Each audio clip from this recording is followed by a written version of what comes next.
Hello, hello, hello. Dito na naman tayo.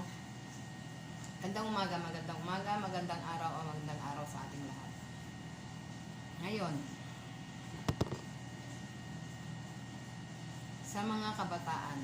Yung mga kabataan na mga pukusok, mabilis lang mabilis ma-in love ba. Alam niyo yung mga kabataan na ganyan. Walang kinabukasan. Bakit? Masasabi ko sa inyo, kung sa inyong mga kabataan ngayon, sa panahon ngayon, huwag kayong masyadong mapupusok. Isipin nyo ang inyong kinabukasan at ang kinabukasan na magiging anak ninyo. Alam niyo kung bakit? Pag kayo maaga nag-asawa, maaga nagkaasawa, maaga nagkaanak, maaga nabuntis, maaga kayo magkakaanak.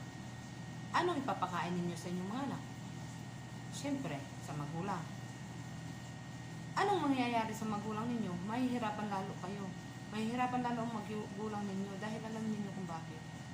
Pinag-aaral kayo, binibigay ang lahat ng gusto ninyo, tapos ano ngayon? Bagsak. Sila na naman ang magpeperwisyo. Kaya kayong mga kabataan, lalo na, ngayon may sasabihin ako sa inyo, ang mga prinsipyo, may prinsipyo man kayo wala. Kailangan wala kayong prinsipyo sana. Alam niyo lalo na sa pagmamahal. Ang pagmamahal, hanapin ninyo ang taong mahal ninyo at mahal kayo.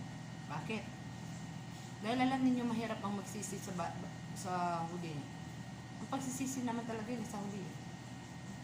Hindi naman kayo magsisisi sa unahan sa huli, bandang huli. Dahil kapag minahal mo ang isang tao at ikaw lang ang nagmamahal at hindi kanya mahal, mahirap. Itsaperahin ka niyan, sasakit ang loob mo hanggang sa magkakasakit ka na lang. Ikaw na lang lahat ang magdadala ng pamilya ninyo. Ay paano naman ikaw? Matuto ka namang magmahal sa sarili mo. Mahalin mo naman ang sarili mo. Hindi lang lagi ang asawa mo at ang anak mo. Matuto kang magmahal sa sarili mo at pahalagahan mo ang sarili mo. Alam mo kung bakit? Hindi naman silang kawawa Darating yung panahon, kapag ikaw lang nagmamahal, ikaw ang kawawa. Sarili mo.